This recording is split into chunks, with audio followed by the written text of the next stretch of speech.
ಅದಕ್ಕೆ ದೇವರು ಹೇಳುವಂತ ಮತ್ತು ಪೂರ್ಣ ಬುದ್ಧಿ. ಸೈತಾನ ಎಲ್ಲೆಲ್ಲಿ ನಿನ್ನ ಹಿಡಿದಿಟ್ಟಿದ್ದಾನಂತ ನೀನು ತಿಳ್ಕೊಂಡು ಏನ್ ಮಾಡ್ಬೇಕು, ಅವನಿಂದ ಬಿಡಿಸ್ಕೊ ಬಂದು ನನ್ನ ಹತ್ರ ಬುದ್ಧಿವಂತನಾಗಿ ನೀನು ನಡ್ಕೋಬೇಕು. ಎಷ್ಟೊತ್ತು ದಡ್ಡತನ, ಎಷ್ಟೊತ್ತು ಹಳ್ಳತನ ಬೀಳ್ತೀಯ.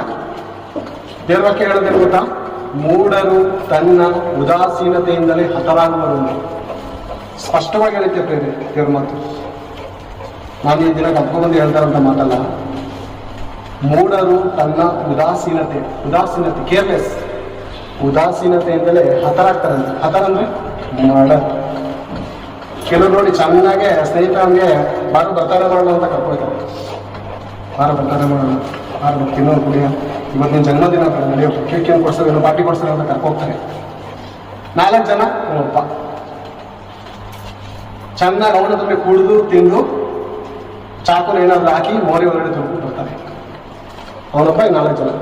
ಈಗ ಸೈತಾನ ಎಷ್ಟು ಜನ ಇದ್ರೆ ಅವನು ಸೈನ್ಯ.